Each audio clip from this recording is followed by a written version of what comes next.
DOJ Prosecutor General Antonio Fodelion nagisa matapos bulabugin ni Senator Rodante Marcoleta ang matinding sekreto nila sa likod ng pangingialam nila sa mga nagtitistigo sa flood control.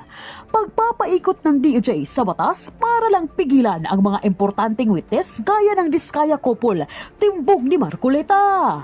Pero bago ang lahat, kung hindi pa kayo nakapag-subscribe sa channel na ito, please do subscribe para mas maging updated pa kayo sa mga susunod kong mga videos.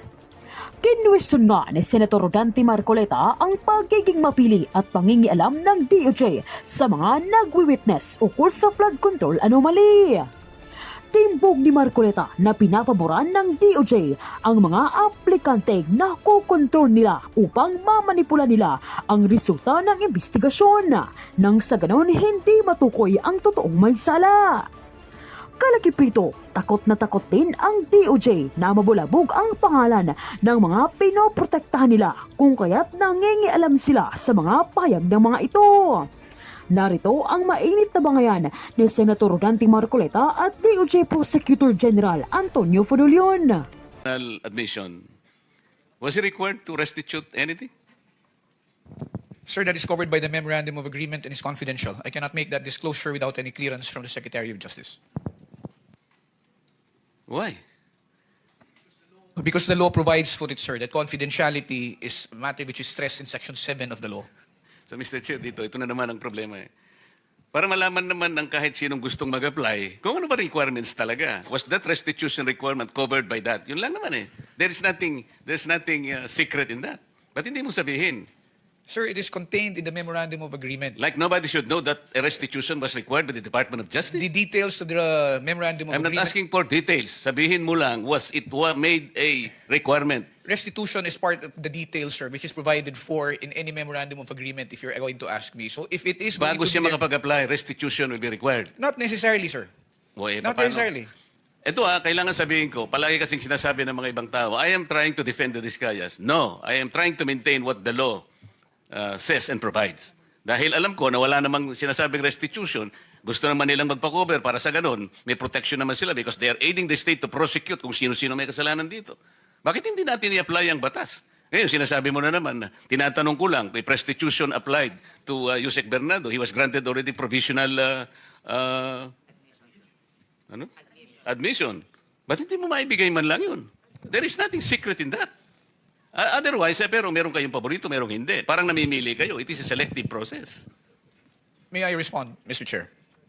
Yes, you may respond. Again, we take exception to the statement of the good senator that we are being selective. The process of application... Yun ang ginagawa the process mo, of you're making application, a sir... selective application of the law. Sinasabi natin, walang requirement ang restitution. Will you agree? I agree, sir. It is Oh. not explicitly stated in the law. It is not explicitly stated in the law, but... It is not explicitly stated in the law, but you're requiring them to restitute. No, sir. Let me just explain, if you will allow me to finish.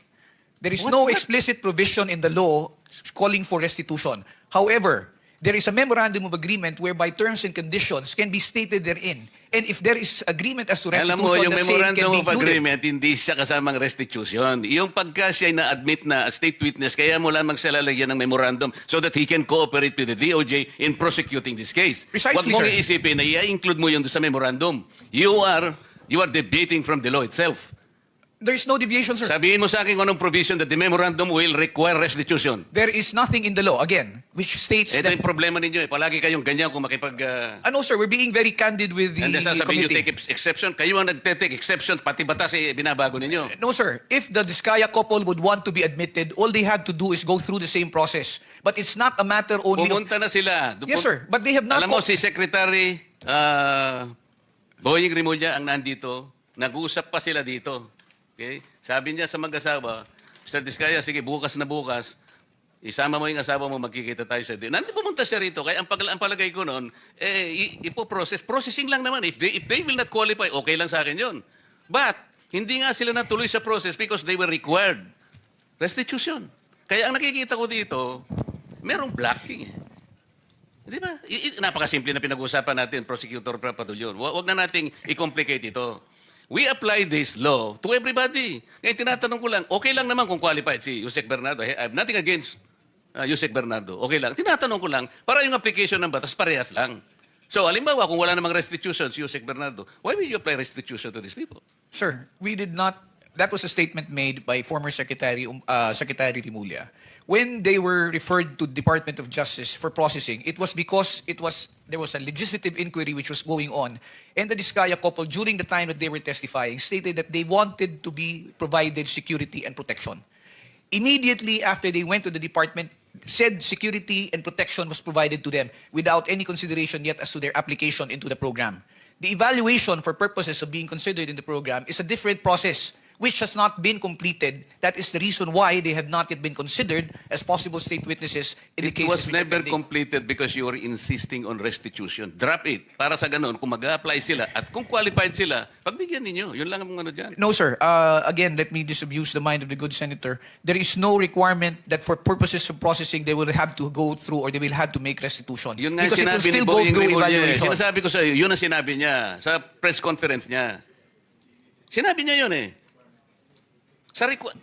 Alam mo, mag-a-apply lang eh, sinasabi ko. Kung ang restitution mangyayari at the end of, let's say, napakita talaga na meron silang pananagutan sa batas, later on, restitution is talagang kailangan. Pero nag-a-apply lang yung tao eh.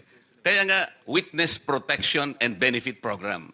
There is no reason to burden these people for another requisite which is not even in the law. So, kung qualified sila, i-process natin. Kung nag-qualify, salamat. Kung hindi sila nag-qualify, wala tayong magagawa. Mr. Chair, it is not as if the reason why they are not being processed is because of the restitution that you mentioned. The fact is... Prosek, ang sinasabi ko, hindi, yun ang naging unang dahilan kasi kaya siguro nabanggel ito. Maraming procedures dyan. Kaya lang, ang sinasabi ko, ang pinipilit kong ipaintindi sa iyo, ay yun doon pa lang doon pa lang na-stop na sapagkat pinilit ni Secretary Boying, mag-restitute ka muna. Sabi ko, nawala na. Mr. Chair, kung ang kagustuhan po ng Diskaya couple is makonsider sila o ma-process sila, let's take away the aspect of restitution. But they have to comply first with the requirements, which is the submission of the affidavits to justify the department being able to evaluate the same. Let's not talk about restitution. Tapos na. Okay na yun. So wala nang restitution. Mr. Diskaya, Ms. Diskaya, kung talagang gusto nyo at kung gusto nyo mag-apply talaga, ayun, wala nang restitution, pero kailangan mag-qualify kayo. Kung hindi kayo qualified, wala tayong magagawa. Mr. Chair, may I interject? Vice Chairman is recognized. I just want to be clarified, PG Fadulyon.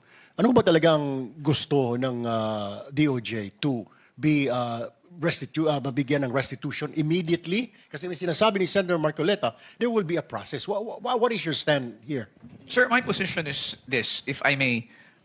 Restitution, Senator Marcoleta is correct when he pointed out that restitution is not a requirement under the WPSB law. It Okay. is, as I said, it is not explicitly stated there.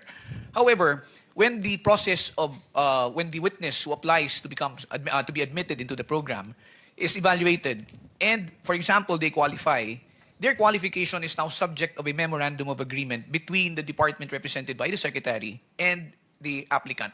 Now, in the memorandum of agreement, there are terms and conditions that may be agreed upon or imposed by the parties, and restitution is part of them. If I may be allowed to explain further, kung halimbawa po meron po tayong witness na nag-a-apply sa programa, at sinasabi na nila, I am remorseful, ako po ay nagkamali, ako po ay nakakatanggap ng pera na galing sa nakaw, hindi sa matamang paraan, at ito po ay sosoli ko.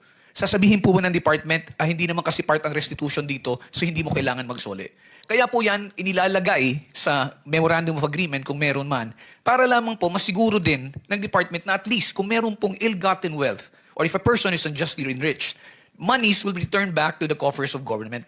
Remember, sir, if one is covered under the program, one of the results would be if there is a case where they will be testifying as a witness, they will not be included in the information anymore. And if they're not included in the information, it means they have no criminal liability and forfeiture will not lie as against them. A process which will happen much later. Okay, so Republic Act 6981, PG Padulyon, Section 5, it states na to comply with legal obligations plus to cooperate with respect to all reasonable requests. Ang tanong ko po ngayon, ano ba ang mga unreasonable sa pagbabalik na ninakaw na yaman? Can you give me some?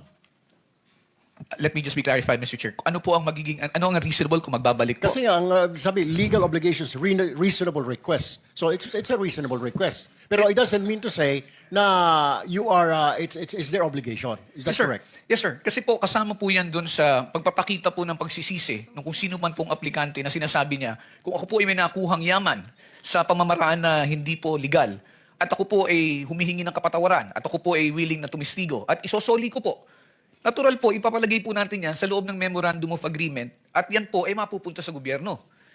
Kaya po, ang tanong ko po ngayon sa PG Padulyon is that reasonable ba o unreasonable ang pagbabalik ng pera na kinuha sa taong bayan? Which is which? It is definitely not unreasonable. I would say it is only reasonable and within reason to return the same. Thank you, Mr. Chair. Hypothetical, halimbawa, nag-apply yung Kopol, Diskaya Kopol. Sinabi nila, halimbawa, papasok sila sa MOA. Okay, ito po yung aking mga account numbers, ito yung bangko, willing po akong i-waive kung magkano man ang laman itong account number na ito. Tama po ba yung hypothetical situation na ganon? That would be one correct means, Mr. Chair. Or halimbawa, ito po yung estimate ko na kinita ko sa aming pagkokontrata na mayroong ghost project. Nag-estimate siya. Nagbigay sila ng estimated amount na sa tingin niyo acceptable kasi yun ang base rin sa reasonable na computation. Kasama rin yung sa MOA. That will also be included in the MOA, So sir. hindi immediate na Hindi po pagpasok nila, babayad na kagad sila. Parang extortion yun. Yes, sir. Hindi po immediate kasi mangyayari niyan is parang you paid your way to be able to be admitted. Parang you buy your Yes, way sir. in to Yes, the sir. program. Ito po, it's a So necessary... merong miscommunication. Yes, sir. Wala nga sa batas ng restitution, pero it could come later. Yes, sir. Parang as a pledge, as a commitment. Yes, sir. That is correct, Mr. Chair. Thank you. Mr. Chair, ikaw na nga hindi man hidden Sorry. wealth pinag-uusapan Mrs. dito. Diskaya wants to say something. Can we allow her? Pwede natin pa. Magsalita ka muna. Yes po. Mrs.